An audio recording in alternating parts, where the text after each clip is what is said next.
Hey, what's up, zoners? Welcome to the earliest waiver wire show on the planet. Did you just claw your way into the fantasy football playoffs? Well, if you did, the hard work starts right now, week 15, waiver wire.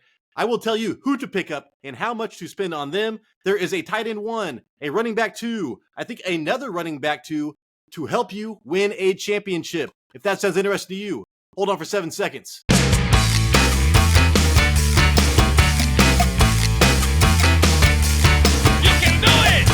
Hey, what's up, zoners? This is Tyler, Big Turd Ward, and Banjo, the dog, coming at you live from my garage. And this is the Fantasy Red Zone. I am shooting this early. It is halftime of the afternoon games. If you do not see players on this list, please add them in the comments down below.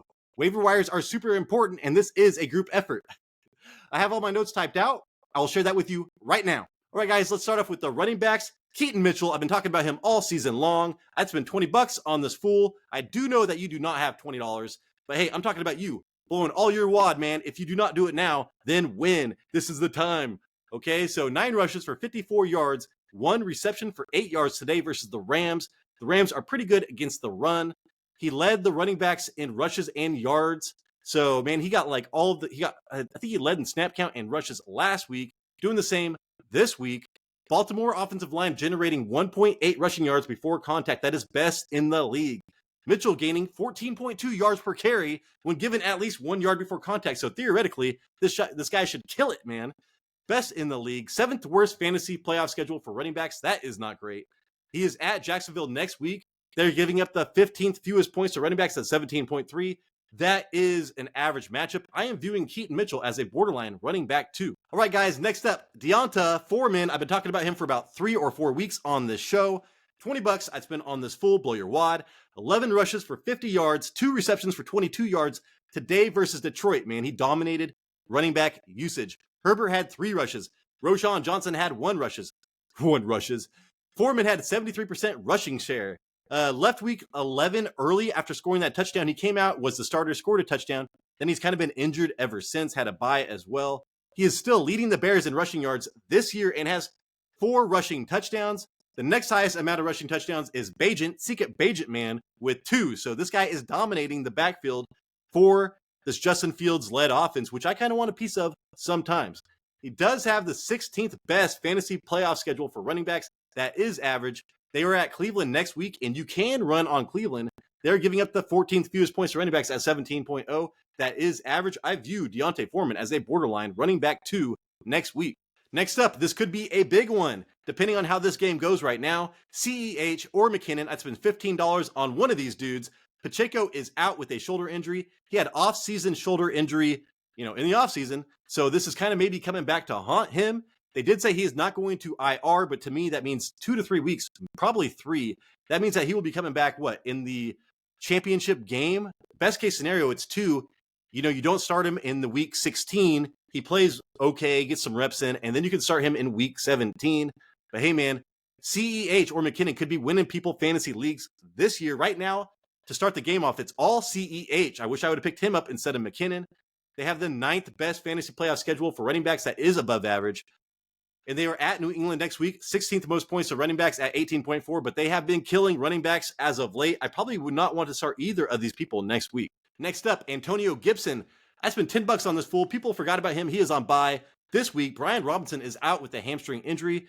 We have not heard much about that, but if he is out, dude, Antonio Gibson, you can start, man. 10 rushes, 35 yards, but we like him because of his receptions.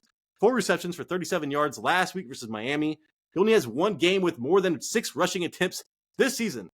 Dude, I still like Chris Rodriguez, but you got to go with the number 1 dude here, Antonio Gibson. Chris Rodriguez is very intriguing, man. If they would have gone with him, I think that he could have, you could have rode him like a league winner, maybe. Antonio Gibson, I view as a flex, so not a league winner. 6th worst. He has the 6th worst fantasy playoff schedule for running backs. That is not good. He is at the Rams next week. They give up the 7th fewest points to running backs at 15.9.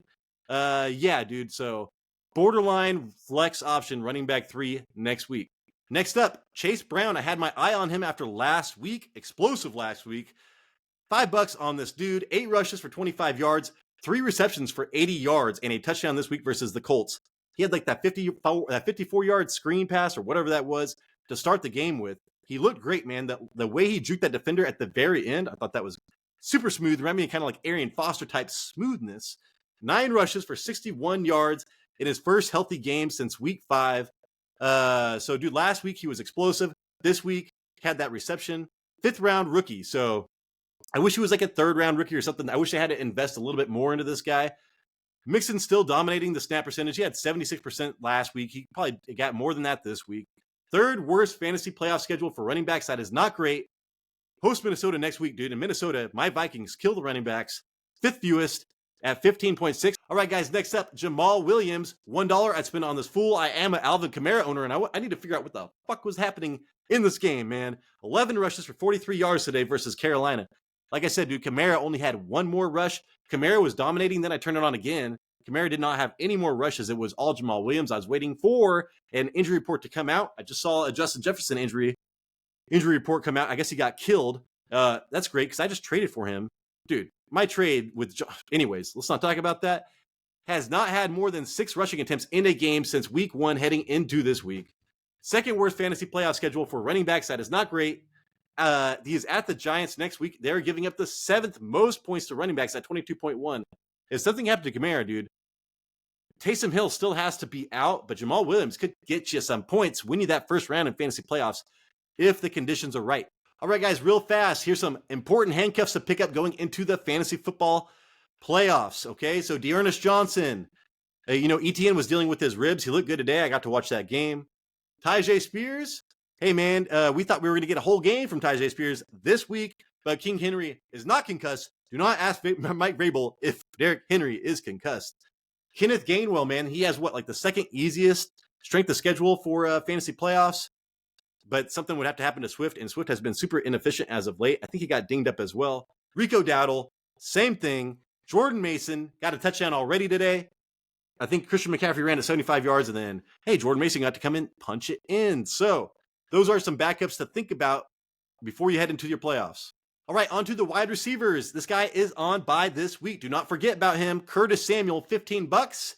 I'd spend on this fool. 4 receptions on 5 targets for 65 yards. That led the team in yards and targets last week versus Miami, dude. Miami's defense has been amazing as of late. 12 targets led the team, dude, and 100 yards versus Dallas on Thanksgiving. The only wide receiver to gain 100 yards versus Dallas all season long. So this guy has been the number 1 target for Sam Howell, dude, who I know he's been off as of late, but I still believe in this team to throw for 300 plus yards on a weekly basis. On bye this week, like I said, 75% catch rate, dude. That is 5th among wide receivers. So his connection with Howell is amazing. 3rd worst fantasy playoff schedule for wide receivers. That is not great. It's pretty terrible. At the Rams next week, and they're giving up the 10th fewest points to wide receivers at 25.4 points. Curtis Samuel, worth a flex on most teams. All right, next up, Noah Brown, man. $5 I'd spend on this fool. 0 receptions on 5 targets today. Or why are you telling me to pick up people with 0 receptions? I think he had 0 receptions last week as well. Well, man, he led the team in targets, and now Tank Dell is out for the season, okay? Guess what, man? Nico Collins left with a calf injury. Who is left here, man? Who is left? I know that, and also, who got concussed? CJ Stroud. Yeah, that sucks too. But I'm looking forward into the future. Noah Brown with CJ Stroud is going to be huge. If that's it, man. If Nico Collins is out, Tank Dell is out, dude, you got to pick up Noah Brown. I know that he has not been healthy the last 2 weeks, but he is worth a pickup for you. 13th worst fantasy playoff schedule for wide receivers. That is kind of average. At Tennessee next week, the 6th most points to wide receivers at 31.4. Great matchup next week. If CJ Stroud plays next week, you can start Noah Brown. Next up, Zay Jones, man. I picked this guy up right before the game started. $5 I'd spend on him. 5 reception on 14 targets for 29 yards today versus Cleveland. He led the team in targets. Christian Kirk on IR with the groin injury, so he's not going to be walking through that door in the fantasy playoffs. Tied Ridley in targets last week versus Cincinnati with 8. So who is the number 1 wide receiver here? 15th worst fantasy playoff schedule for wide receivers. That is average. They host Baltimore next week. They give up the second fewest wide receivers at 22.6. That is a terrible matchup, man. But Zay Jones, hyper targeted. I watched this game. He missed out on red zone targets, deep passes. If he would have connected on 75%, if we got some Curtis Samuel numbers here, he would have been a top 10 wide receiver, no problem. Also, I do want to talk about Jalen Hyatt, the last wide receiver on this list before Monday night. Second best fantasy playoff schedule. Rookie, high draft pick by Brian Daboll, fastest man alive. Go pick up Jalen Hyatt right now if you can. All right, guys, on to the tight ends. Isaiah Likely is likely to be a league winner, especially if you lost Mark Andrews, man. $20 I'd spend on this fool. Start him immediately, dude. This guy is a tight end one most weeks. He's a top 5 tight end play for me this week. I had him ranked as such. 5 receptions on 7 targets for 83 yards and a touchdown. Andrews out all year. This is Isaiah Likely's job. He had 2 top 3 fantasy tight end finishes last season. I owned him last season. I rode the wave for like 3 weeks, man. So that is in his realm of possibilities, dude. This guy is like a top 3 tight end most weeks, especially with Dawson Knox coming back. So knocking Dalton Kincaid off that list. He does have the 10th worst fantasy playoff schedule for tight ends. That is below average. He is at Jacksonville next week, and they're giving up the 10th most points to tight ends at 10.6. Dude, Isaiah Likely, start every single week. Top 4 tight end option every single week moving forward. Another tight end, Brevin Jordan. $1 I'd spend on him. 3 receptions for 35 yards today versus the New York Giants, man. Or the New York Jets. F that one up. Led team in receptions and yards. So the quarterbacks at the Jets, dude, lock everybody down. Fucking Nico Collins out with his calf. What else are you going to do, man? CJ Stroud concussed. But I do want to say Dalton Schultz out with a hamstring. Hamstrings linger, man. They linger. So if Dalton Schultz is out again, Brevin Jordan, top 10 tight end play, 3rd-year player, 5th round draft pick. So, 3rd round usually takes 3 years for tight ends to come out anyways, dude. But he was not a high draft pick. He does have the worst fantasy playoff schedule for tight ends. The worst. At Tennessee next week. The 3rd fewest points to tight ends at 6.4. Terrible matchup. But again, top 10 tight end, man. Especially if CJ Stroud plays.